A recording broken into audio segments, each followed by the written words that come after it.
Good morning, everyone. Welcome to American Scouser's Morning Coffee or Tea with American Scouser, brought to you by our friends at Reckless Coffee Roasters and TGIFF, right? It's Friday, and it is Reckless Friday. Everybody has a Reckless Friday. There we go. Reckless Fridays are here. Bring it on. Anan is here, as always, on a Friday, barely making it. We'll definitely talk about Thiago coming back, whatever the hell that is. Ryan is Ryan is in rare form as always. Good morning, everybody. Anand, what's happening? What's going on, man? Thiago coming back early January, so life can't be any better than it is right now. You could shoot everybody in front of me, and nothing's gonna happen because I'm happy and Thiago's coming back soon. So, woo! Earlier than expected. Yeah, well, you said like Thiago is coming back early. Like it's like it was one of those like importance of punctuation. Like where do you put the comma? Like is he coming early, comma January or you know? And John is with us. We spent quite a few hours together on Wednesday. That was like a marathon. I think I saw my monitor more than I saw anything else. But what's happening? I had my reckless coffee to get me through those days, thankfully. And I'm glad it's Friday. 2 more days until I watch Gravenberch cook again. Let's go. Yeah, that's going to be interesting. Yeah. Ellis is January, but which year? I cannot disclose that information. All right. And Sparky is back in our continent. So there you go, Saka. You're going to have to get up early in the morning with us to watch the games now. So a bunch of stuff to get to. So since he brought out Thiago, we'll start with the injury stuff. He did talk about Thiago, and Thiago, he kind of like almost like, I don't want to answer this question every week anymore at the press conference. Thiago and Besetic, basically he said, it's going to take some time. We're going to give him some time. Stop freaking asking me. And it felt like, actually, this should be good news for Yana. I read that as he punted the question, and he said early next year. Then he was thinking in his head, and he was like early November, like that will be December. And then it felt like it could have been December, but he figured I'll clear my calendar of December press conferences on Thiago questions. Yeah. I think when we say early next year, it really means the end of this year. He'll be training with the team. And then early next year, he'll be starting and benching Szoboszlai, McAllister, Gravenberch, and just starting with him by himself in the midfield. We'll start with, 4 defenders, 1 midfielder, and whatever strikers we need. But when Thiago is back, we don't need to worry about anything else. So I think we're going to win the league. Yeah, well, let's hope it doesn't rely on Thiago. Let's go with that. And then Besetic on the other side, John. The interesting thing he said about that, it almost made it sound like he was kind of like still a boy playing against men, physically was not ready, and he needs some time. Like they're almost like building up his body.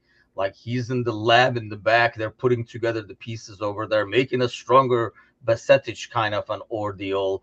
I mean, obviously, this stuff doesn't go by age. Doesn't matter if you're 18 or 20. Everybody's like kind of like progression in terms of physically is better. When is your guess that we'll see him back? Probably the same time as Thiago, because we were talking about it a few months ago. Thiago took him under his wing. So I think he's pretty much emulating every aspect of Thiago's game. So I have a feeling when Thiago comes back, but Chet is like, put me in there too, man. So probably around January as well. The good thing again about these guys, important players, but Cetic was massively important last year. Thiago, as always, when he's healthy, arguably a best midfielder. We don't miss them.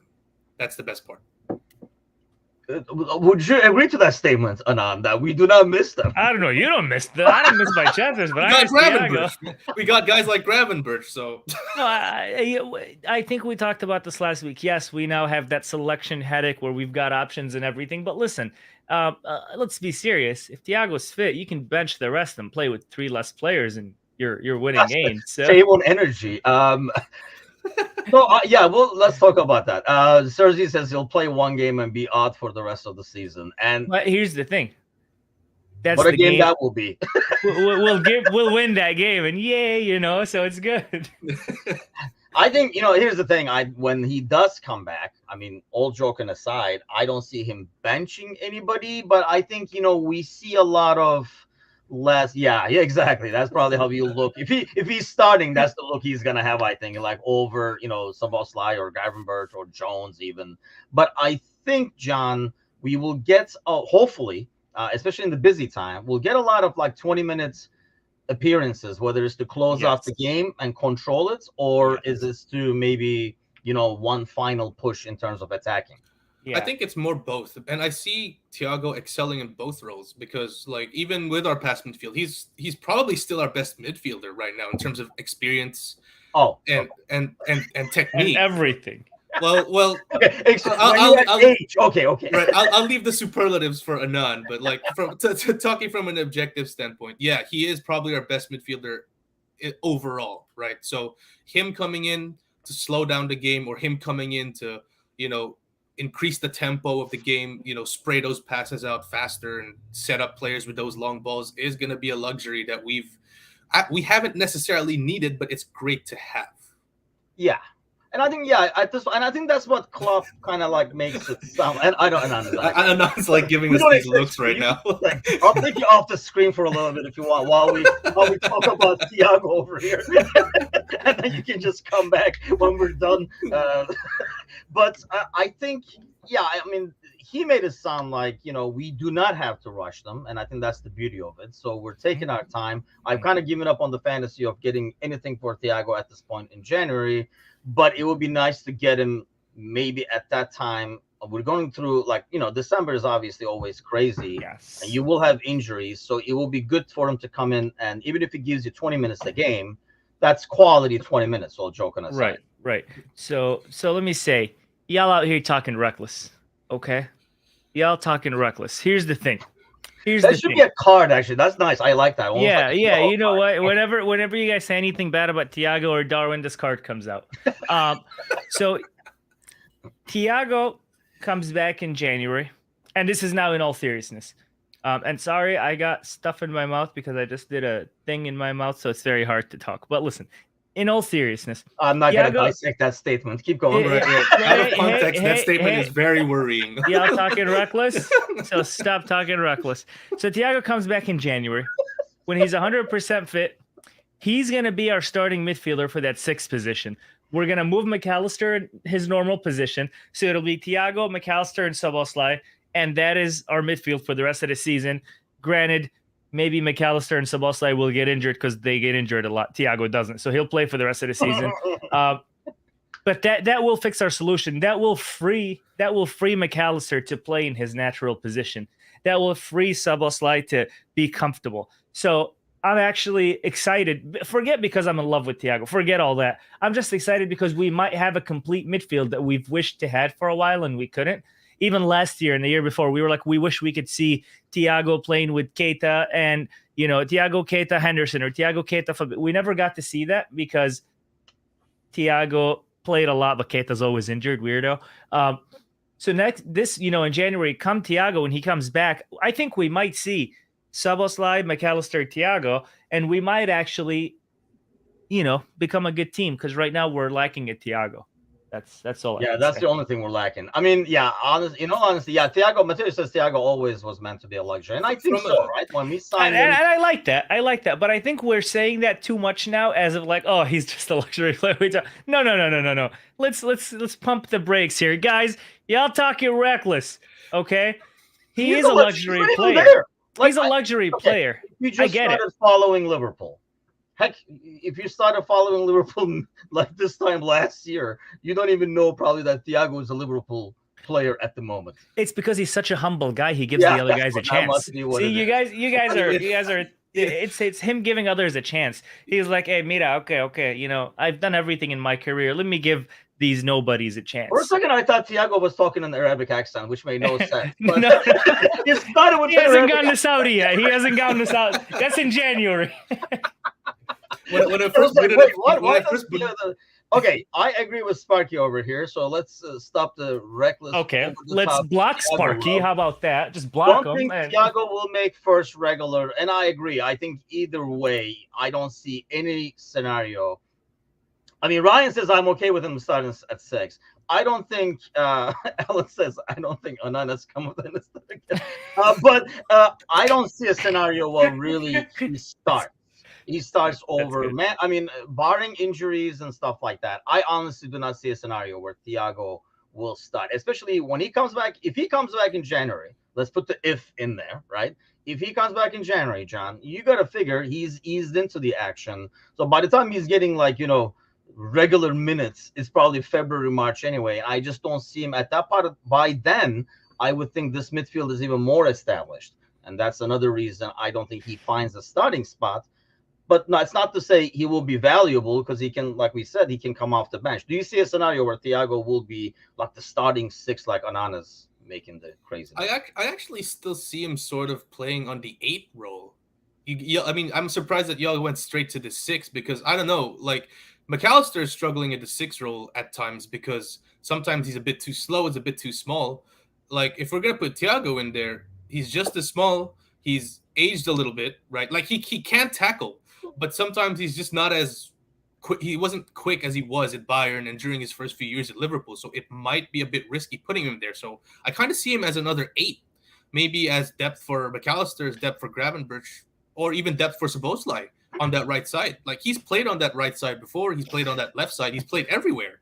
So yeah, see, this is a good point. Like with if you lose Endo, and obviously more, like maybe when there's a shortage, Thiago, Mac, Gravenberch. So yeah, I can kind of see that. But Endo is gone in January. Yeah, see, that's Thiago will be a good replacement for Endo, which would mean he like makes some cup appearances and comes in the last 15, 20 minutes, which I agree to. Dude, I know you love Thiago and stuff, but that's so like 2015s or anything like that. Because physically, and he's like, I agree with John that he can't handle that spot as a single number 6. Not a double guys, 6 or anything like that. You know what? Thiago's back and he doesn't get injured again. We'll have a conversation.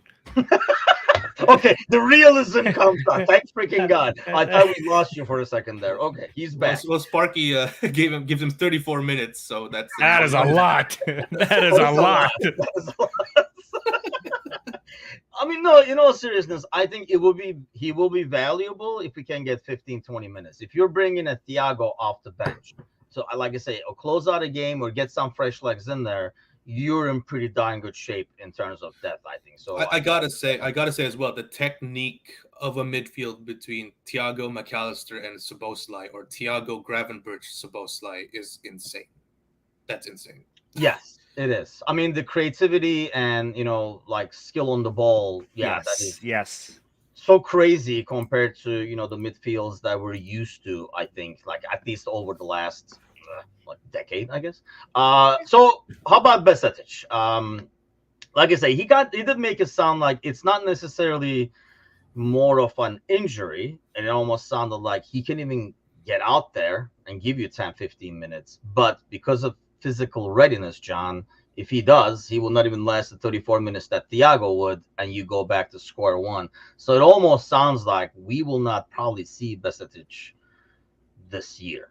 Yeah, I mean, I feel like there might be a bit of hyperbole there. Like, Besetic is a young guy, but then, like we were talking about, we don't necessarily need to force him out right now. Like, we're not in a dire situation in midfield, so we have the luck. Again, we're overusing the word luxury. We have the luxury of keeping him and putting him on the sidelines until he's ready, and it's kind of good for him. Like, if Klopp, I said it's a bit of hyperbole, but if Klopp's saying is true, what Klopp's saying is true, that he has some issues physically, then it would be best to just play it safe with him because he's young. His career is just starting, so obviously you'd want to set him up the best possible way, and this is probably the best way to do it. I mean, yeah. I mean, what is your prediction on when we see Besetic next, Anan? I say around the same time we see Thiago, but also I don't think we see him in the same amount of action that we saw him last year, just based on today, and also knowing that yes, he is a kid, he is young. We don't want to pressure him into returning so fast. We don't want to slow his career down with constant injuries or him playing against people that are more stronger than him or more talented than him or more experienced than him, because that also puts pressure on players and kids his age. So we'll see him at January, February, sure, but also I think we'll see him more like in the cup games. We'll see him more like as a substitute in the cup games, or even as a starter in the cup games, but maybe a couple of minutes every few league games when we're winning by a good amount. But I don't see him getting the same amount of minutes and the same pressure he had last year. Because when he got injured last year, the Liverpool fan base went crazy. Oh my God, our best player is injured. Oh no, our best midfielder. And for a kid, that is stressful.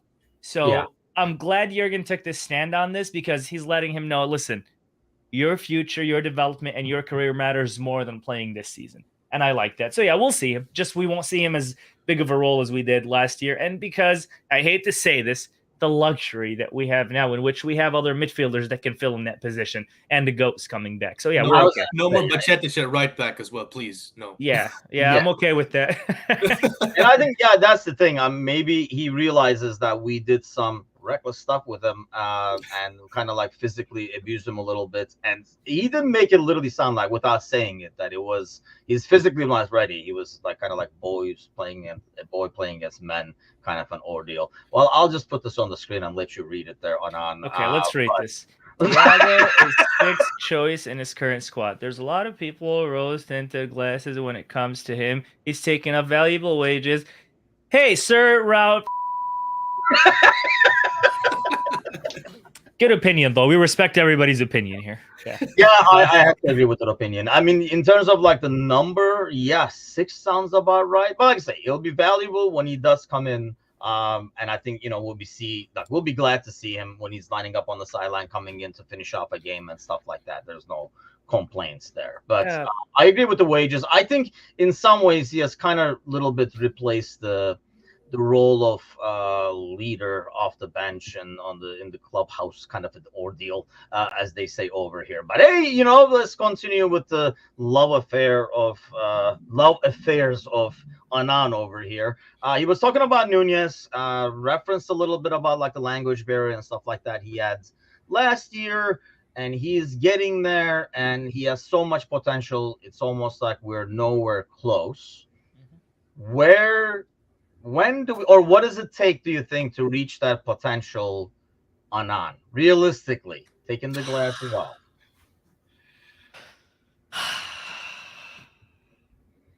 So, realistically speaking, like, what does he have to do? Like, or what has to improve for him to? Or maybe what is the final product? I think confidence is a major thing for Darwin. We saw him a lot of the time trying to prove a point. And then the second thing, and I know we've talked about this, is constant minutes. I will continue to talk about this no matter what, but he's a super sub, he's this, he's that. Nah, man, this is a starter. This is a world-class caliber player who just needs to get minutes so he can get the confidence and continue to perform.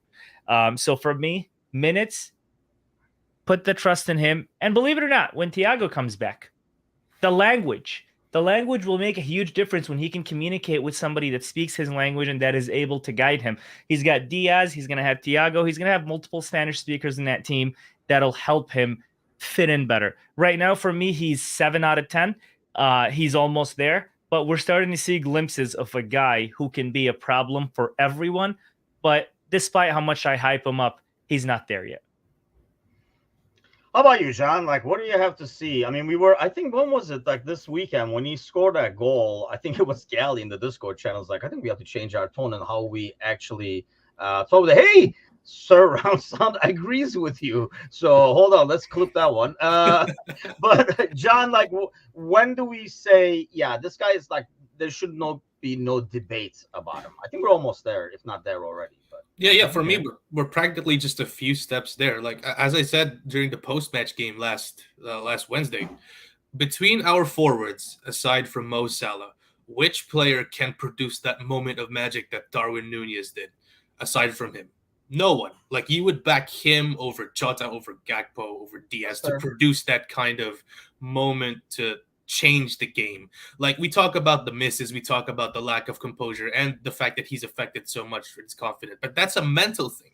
You could change that. Physically, I keep saying the guy is perfect. He's big, he's strong, he's fast, he has everything. It's just putting that all together, and like a cooking analogy here, it's just mixing it just the right amount to get that dish. So in the spirit of Tim and Matush's Polish Turkish restaurant. Like that shit looks delicious, by the way. I feel like Darwin's gonna be looking like a delicious dish soon. If we're talking about how soon It's getting weird in here. Yeah. It is getting weird in out here. of Let's context. make it strong. I am not He's clipping big, strong, and delicious. Right. Okay, John. He's got something going with his mouth. Hey, You're talking tweeting over Nunez. What the hell is going on this morning? Right, Okay, well, let's talk about this. Let's look at this, because I think this is kind of telling too. I think a big part of it has been this is basically, actually, like Megan just posted this in the Discord about the XG productive pairings. I mean, you can, first of all, you can kind of see Mo over there up top with a bunch of different people as pairings. I think this is one of the key things, and here's what I want to ask: as Nunez gets more and more closer to his potential, and it's not like he's not going to miss stuff.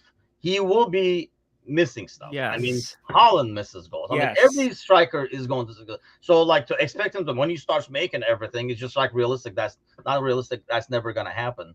But I guess, is there some kind of a concern that as Nunez approaches his max, we might end up losing Mo? Because most of us did predict that maybe next summer might be the time where we say, okay, we'll take the money. Shit got quiet in here. Yeah, it's a tough question. Like, I don't like that. I don't like that idea, not at all. Because, like, I feel like the reason why Darwin as well is flourishing as much as he is because of Salah. Like he's improved, right? But the attention that Salah like gets, the fact that he can put that killer pass on the plate for Darwin to finish off and everything like that plays a massive part. So yeah, there is a little bit of fear on my end for that. I don't want Salah to leave. I still think he's got like 2 or 3 world-class years left in him. So to answer your question, Tim, I think it might play a part. Like, maybe Darwin might be good, really good, and they'll go like, yeah, we're good enough so we can just let Salah go.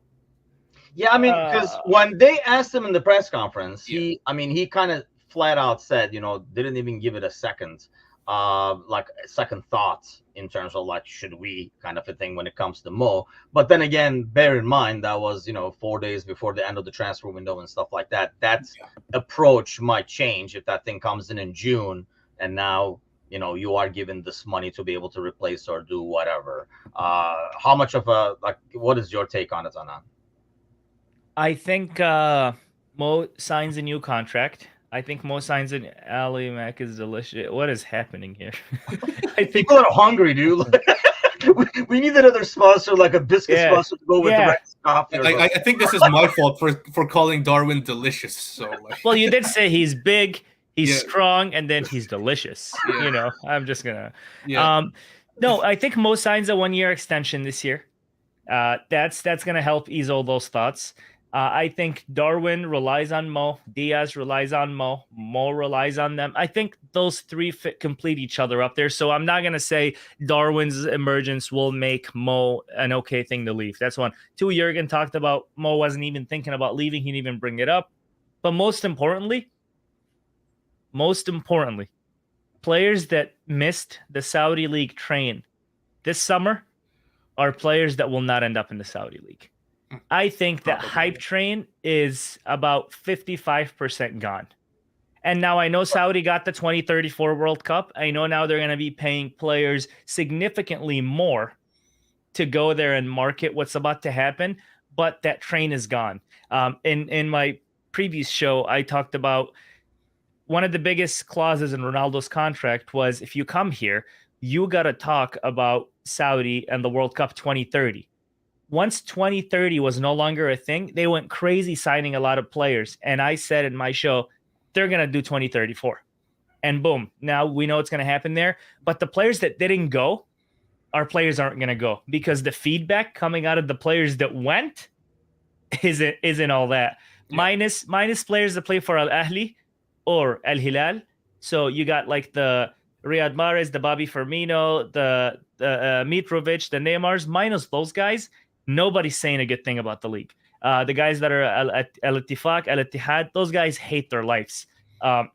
So it's not working out as people thought it would.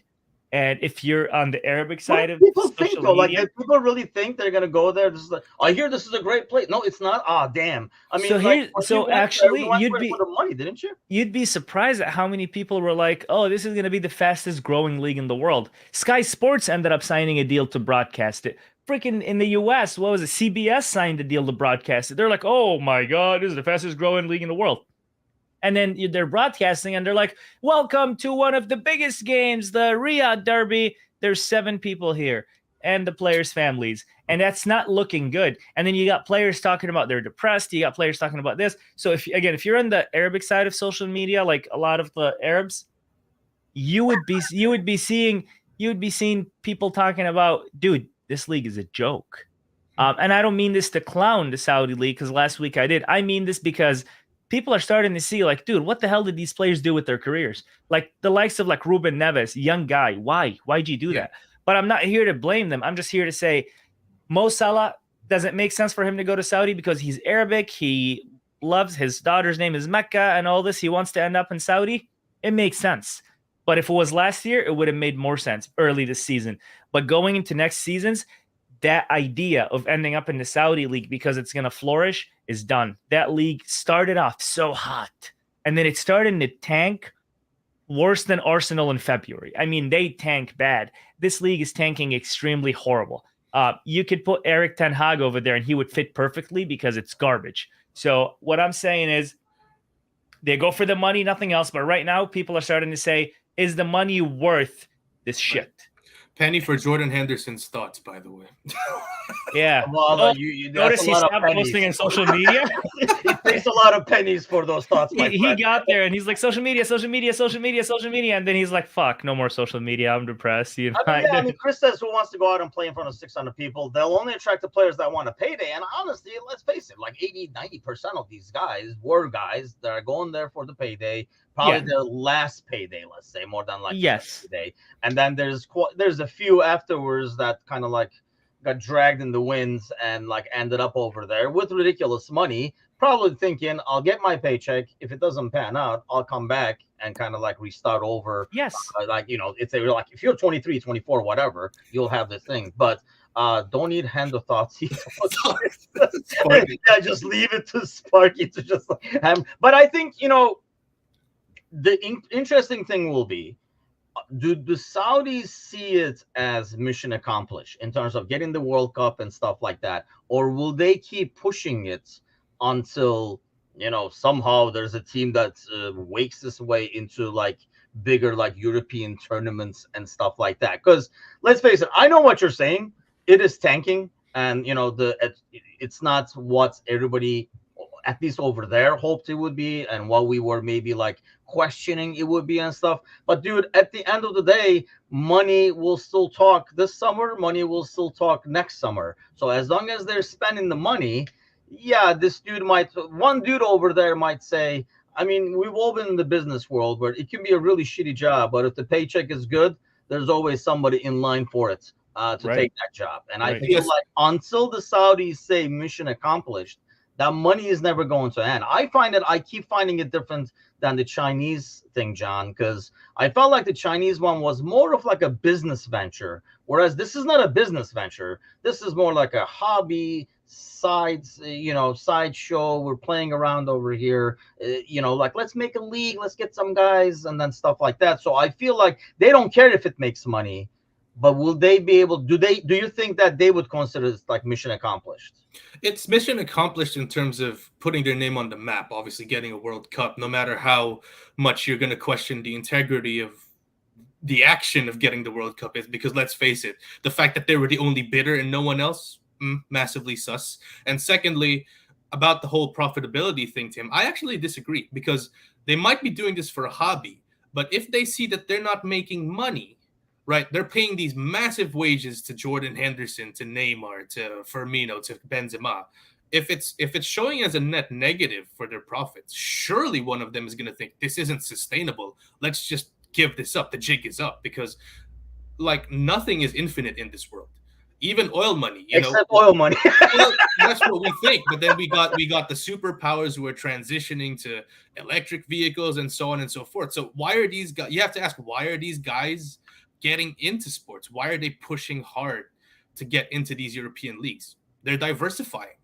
Maybe, just maybe, it might not be as, the well might not be as endless as we think, right? Just food for thought, right? Like, because obviously playing in front of 696 fans, like, is, and paying Neymar that's like 20 million a week is never sustainable in anyone's eyes. And I'm not a business major. In my eyes, that is not sustainable at all. At all. Yeah. No, So, I mean it's definitely not sustainable, but I think the powers that be, that would, like I say, to them, I don't think they're even looking at, they probably don't even know what a balance sheet is and a profit loss statement is, nor do they care. Especially at this phase. I think there is a bigger picture, the same thing they did with golf. They have a mission and they have the money to put into it to get them there.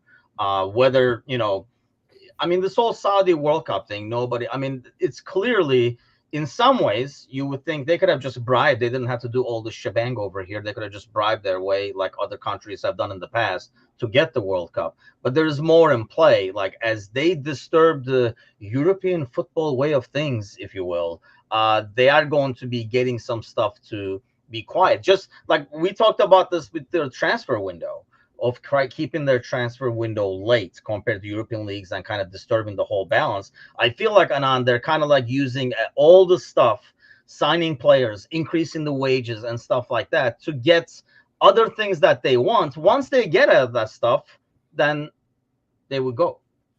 Yeah. And this whole thing is, the big thing is the 2030 Saudi vision that was launched about 10 years ago. They're like, in 2030, this and this and this is going to happen. Everything we're seeing is a part of it. Sports, getting a World Cup, this is all part of the vision. And the players they signed are just money paid to fulfill all right, here you go. You come here, you come here. See, guys, we told you we're going to do this. Haha, see, we told you. And that's what's going on. Signing Ronaldo was nothing but a statement. Okay, part of the vision, boom, how much do you want? Neymar, boom, how much do you want? You, how much? And again, they can do whatever they want. It's their money. It's just not sustainable. It's not going to last. How many people are waking up on a Tuesday and saying, oh my God, 11:45 today, Al Ittifaq are playing Al Hilal, I got to watch. That's just never going to happen, regardless of how many players are there. Yeah. And then you look at Fleetwood Town down in freaking, the conference, and they're selling out their stadium. Yeah. So this is football. This is Moneyball. And people are here for this. People were interested in that the first week. And people were so hyped up for it last year when it was like the Saudi League All-Stars against PSG because it was Messi against Ronaldo. But other than that, who gives a shit?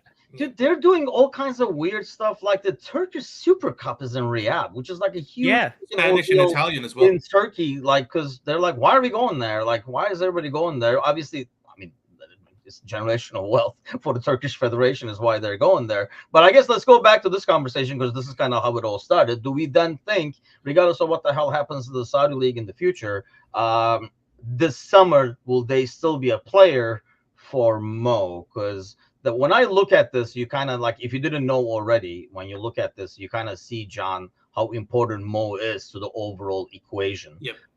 And here's the thing. It looks like a player, despite his age, who can keep doing this. Mm-hmm. Normally, we wouldn't probably give an extension to a player at that age, but Mo is looking like the way he takes care of himself and the way it feels like he has adjusted his style. Yeah, he can keep doing this. Mm-hmm. Yeah, it's just a testament to Mo, isn't it? Like it just shows in his body as well. Like he takes care of himself. He doesn't like engage in vices or anything like that. He is just the pro's pro. Like if kids want to emulate a player, regardless of who they support, it has to be Mo Salah. And that pretty much says it all because, like I said, I think he has 3 more world-class years left in the tank. And for me, the most important thing, like I did say that I'm worried about him leaving for the Saudi League, but I think his mentality of wanting to put Liverpool back in its place, like as the best team in the world, like we were a few years ago, is going to overrule that. And that's my hope.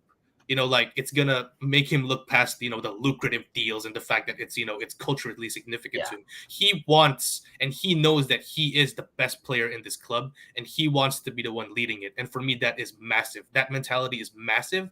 And it gives me hope that he's gonna stay and sign an extension. Yeah, it was interesting because in the press conference, Klopp kind of made a point of saying that Mo really liked like playing with these guys and always like almost like liking the role of mentoring these guys, be an Egyptian Milner, if you will, to the attackers. And he kind of made a point of saying that these guys all know their role and like are okay with like the minutes they get, the rotation, and then none of them are like selfish in terms of like, you know, getting goals for this guy, assists for that guy, getting playing minutes, who starts where and who plays where and stuff like that. So, and you got to figure based on the age, that's really promising, knowing like, you know, I mean, aside from Mo, everybody's young and has like a more like an upside than a downside right now. So that's definitely promising to see. But yeah, I mean, obviously we'll talk a lot more, but sadly, I have a bad feeling it will even come up in January. The good thing is, and this is what we were hoping for. I remember talking about this like beginning of the season, Liverpool being like in the form they are right now and the results we're getting kind of quiets that talk. If this midfield didn't gel and we were not doing well, I think it'd be a whole different story. Let's talk about this over here. Because I was going to actually like share right here. I was about to championship. He's going to do let's bring it on the screen right here. Hopefully, eventually. There we go. So he's going to do Preston and Coventry game on Saturday. But good news, he will be our VAR. He'll be in charge of VAR. Obviously, I'm assuming it's for the penalty decision. We were actually, before we went live on air, John and I were kind of like watching this. If he is demoted, why is he in VAR, Anand? What is going on here? You know, you know that kid that gets a job because his dad owns the company, and the kid is really bad at work. So his dad's like, you know what? You're not the manager anymore. You're just a supervisor. So don't do that. And then a week later, he's like, you've shown you're a great supervisor. You know, this is what's going on. This is like telling us, here you go, guys. We're doing something for you. In a week, he'll be, you know what? November 25th or 26th, he'll be reffing Liverpool Man City. You'll just watch. Just watch. Call me crazy. Write it down. But yeah, that's what we get with, you know, that's what we get with the way things are run in England. A little slap on the wrist, and then a week later, nothing happens. After we saw that big VAR fuss up with Liverpool and Tottenham, they were like, yeah, you won't be working for 2 days, and then they came back like nothing happened. So yeah, doesn't surprise me. I mean, I understand, like, you know, it's probably the depth, if you will, of who you have in terms of what we can bring. But I mean, honestly, like when we like name the referees before the game and stuff like that, I do not have a lot of names where I hear and I'm like, oh, good.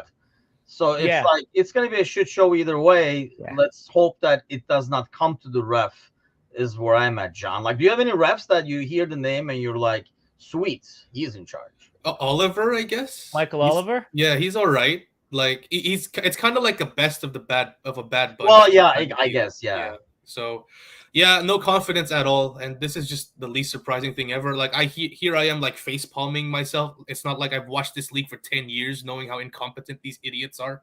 I don't even know why I'm surprised at this point. So, like woohoo! Yeah. I guess we just have to deal with it, unfortunately. Yeah. And, if we're not good enough, if we're gonna have to rely on the refs to beat Luton, then that pretty much says a lot about us. So we shouldn't be, right? We should have enough in terms of raw talent to beat them. So hopefully it's gonna be inconsequential.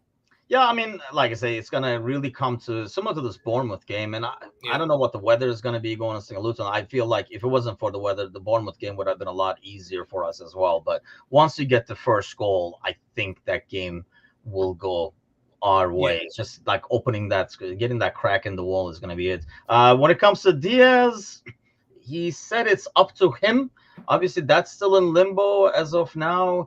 I don't even understand how that even happens. Like the group, the rebel group, like ALN, who kidnapped, didn't realize they kidnapped, or that wasn't the plan, or they didn't know. Some kind of, I didn't say kidnap him, I said kidnap him, you know, and it's just like some kind of I was like saying in Discord, it's like Manchester United management is in charge of it or something. I don't know what the hell's going on. But it's up to him, basically, if he wants to play, but he's practicing and stuff like that. That's right. I feel like if Diaz says, I want to go, and really that depends on the individual, I would not hold it against him if he didn't want to go, whatever kind of suits you, because you want your head in the game as well. But Yeah. what is your gut feeling?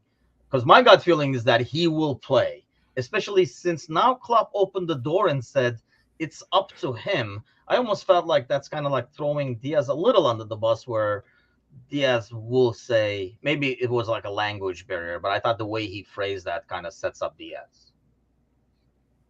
What's the gut feeling? Anna. The gut's there, that's for sure. I think he'll play.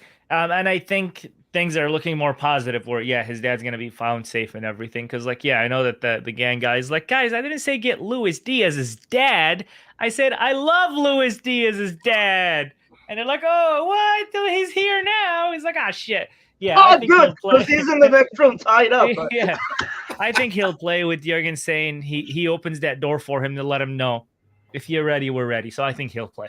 Yeah, I mean, that has to be one of the most bizarre stories you see some crazy stuff, right? It's people taking advantage of the players and their status and stuff like that. Robberies, kidnapping. I don't recall a story like this all these years, and that's a lot of years. So that's definitely saying a whole lot. What is your gut feeling there, John? I don't know if you have the guts. The good thing about these cameras, the way we have situated them, on our end, they don't show the guts. Yeah, Manchester United players were complaining about tight kits. So I got a few kits that are tight nowadays.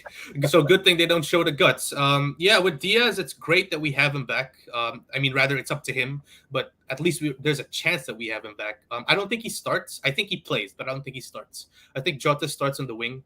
In terms of what he gives on that left, no one else does it in our team. The speed, the dribbling, the creativity, and the chaos, not overused word, I know. The chaos that he puts there is just unique to him. So it's great that we're going to have him back and that the situation is rapidly approaching the rear view mirror. So great to have him back. Probably a 20-25 minute cameo for me. Okay, that makes sense. Like I say, Sparky says playing will be good for him to focus on something else for a while. And I do agree to that, if it was me, but everybody is different too. So I can also see that he would be you know what, my mind is not all there. I'd rather not hurt the team. Yeah, and it's good to keep in mind it's against Luton Town, so he may not have to play. Where this is the luxury of this game. We're going to use the word luxury a lot. Yeah. It's the luxury of this game where he might not have to play. So I'd love to see him play. I think he will play, but if he doesn't, Darwin's there. Everybody can sit on the bench. We could go 1 on 11. Is Darwin starting? Obviously, we're going to have the pre-match once the lineup comes up, but the starting lineup, I think the back kind of speaks for itself right now, right? Costas, Gomez, Van Dijk, Konate, we're assuming, since they were rested. Midfields, who do you have going, Anna? I'm going to go with the usual. I always want Endo in there. I want Endo, Szoboszlai, and McAllister, but Jones is putting in a good shift, and Elliott's looking good. Forgetting someone. What was that? Forgetting someone. Forgetting someone enough. You literally counted the entire squad and you didn't get to your boy. Thiago? Basetic? Thiago's injured. No, his boy Gravenberg, man. Oh. Yes. He just made him walk out. I retract my statement. Endo. I don't even know if it was intentional or by mistake, because Anand is really selling this as a mistake. Sadly, I think it was not intentional. My bad. I made a mistake. I read it wrong. I was supposed to say, see my cue card, Gravenberg. I said Endo. They look the same. I would definitely totally go with Gravenberg, Szoboszlai, and McAllister. And up front, I would go, if Diaz is there, I'll go Diaz, Darwin, Salah. Obviously, if Diaz is not there, I'll go Jota, Darwin. All right, Salah. And then I'll disappear for a while and tell them your true lineup. All right. Okay, so you are. I kind of knew you were gonna put Nunez up top. I think that's the only difference. Gravenberg sucks. You do go with Mac, Gravenberg, and Szoboszlai. 100%. You need to be as creative as possible. Those three 100% were play. I totally forgot. I totally forgot. See, we have that luxury. We can leave players out and we're still okay. I'm banning the word luxury. So every time somebody says luxury going forward, I'd be like, dude, we have such a because we get to have to No, but I'm 100% sure. I apologize. I do believe Gravenberch should start, has to start, must start. Him with Szoboszlai and McAllister is such a beautiful thing to see. So you play those three. And up front, Darwin, Diaz / Jota, and Mo. Who do you have up top? Do you have Nunez starting? John. BB, what kind of question is this? Of course. For sure. Nunez. No, I know you. I'm not asking you. I know you were saying. Oh, I thought you were asking me. I was like, okay, was I not clear? Yeah, for sure. Nunez starts for me. Obviously, Mo. On the left, like I said, I have Jota. If Diaz is kind of like a break glass in case of emergency kind of deal. So in case we need like some threat there on the left, I think Jota's like ability to get a goal from nowhere, especially since we're going to be going against a low block. For sure, like 10 men in the ball and everything like that is going to be invaluable. Midfield, like Anand kind of highlighted where I'd be going as well. Like, in all seriousness, dick riding aside, Gravenberch needs to be there because it doesn't sound convincing yet. Gravenberch needs to be there because we're going to be facing a low block. We need people who are going to come in and make... Sorry, I kind of got thrown off. Hitting new lows in the show. Okay. I got thrown off there. But yeah, we need midfielders that can be threats. So Luton's not going to be committing 1,000% over to our attackers. So Szoboszlai, Gravenberch, McAllister, definitely midfield for me. And backline speaks for itself. Yeah. I'll take that. Yeah. I think I know you guys are not going to hear it like this, but because it's a low block, I'm thinking more Gakpo than Nunez. And then you bring Nunez, and afterwards, when things open up, and he just like feasts on the thing. But because it's a low block, I think I want Gakpo in there for the interplay and stuff like that. And the same reason, actually, there you go. Same reason I worry that, not worry, but I can see possibly like Jones starting, for example, over like Gravenberch and stuff too. Because we talked about it like after last week's game about how in the interplay he's still like half a second slow, and he can't really, some of those passes were like half a second slow in terms of like getting to the pace of how things are. But obviously, as time goes by, that's going to better. I think ultimately, he's like another key to opening defenses because of like his skill set. But I can see Jones because of how he keeps possession and knows how to keep like cycling the ball if we need to, and then kind of like keep going back at him maybe from the other wing and stuff like that. I can see Jones starting as well. If Diaz is even on the squad, you have to bring him in the first 15 minutes just to stretch his legs.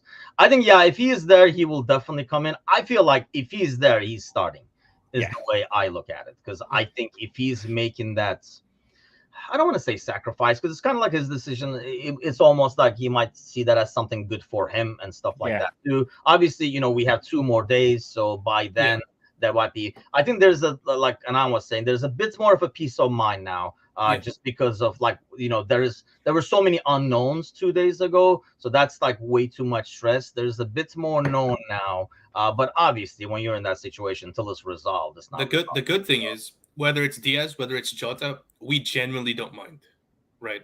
Yeah, I think so. I mean, on the left-hand side, if he can't go, it feels like he's not ready to go. Kind of like what you said, I can see Jota over there, and then you bring, Nunez. That's what we kind of like did. What game was that? And then we brought Nunez off the bench. Was that the Everton game?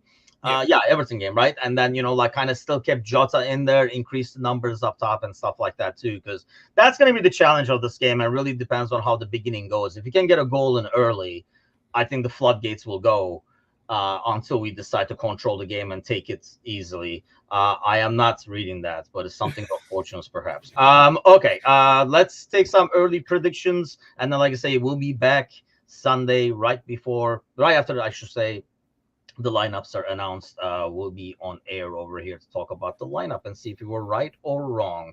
Let's do some early predictions. John, go. 4-0, Darwin hat-trick. What? Damn. Yep. Do you have 4-0 as well? I'm sure you have Darwin hat-trick, but... And Darwin hat-trick? Darwin super hat-trick. It's like 6 goals. 6 goals, but only 4 of them count. Right. Okay. Ryan says 3-0. I am actually going with 3-0 as well. I really think because I feel like we kind of do what we did against Forest. After a while, we just slow things down and just be like, yeah, let's play this out, no injuries, get some rotation going and stuff like that. You know, kind of no pressure though. Like we absolutely have to get maximum points from this run of games, considering what's coming next. You know, Man City and all that. Like we have Luton right now, Brentford next before the international break, before we face City, and then our schedule gets a lot tougher. So we've done half the job right now. So kind of no pressure, but high pressure as well. If that makes sense. Like for the lads to get all 3 points. And I don't know if that makes a difference, but Tottenham are playing Chelsea. Not sure that's a good thing or a bad thing.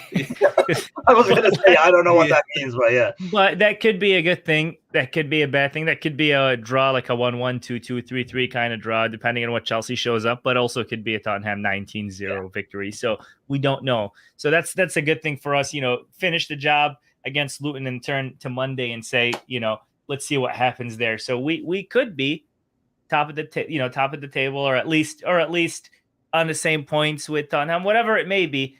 It's looking good before this run of games. So it's Arsenal are going against Newcastle as well, right? Yeah, there's like some like good game, and like I say, it's too early to kind of like even look at the standings. All you can do is keep racking up the 3 points, especially these games that you should be winning on paper, at least, that you want to go out there and like do get the 3 points. Alan is going with the 4-0 as well.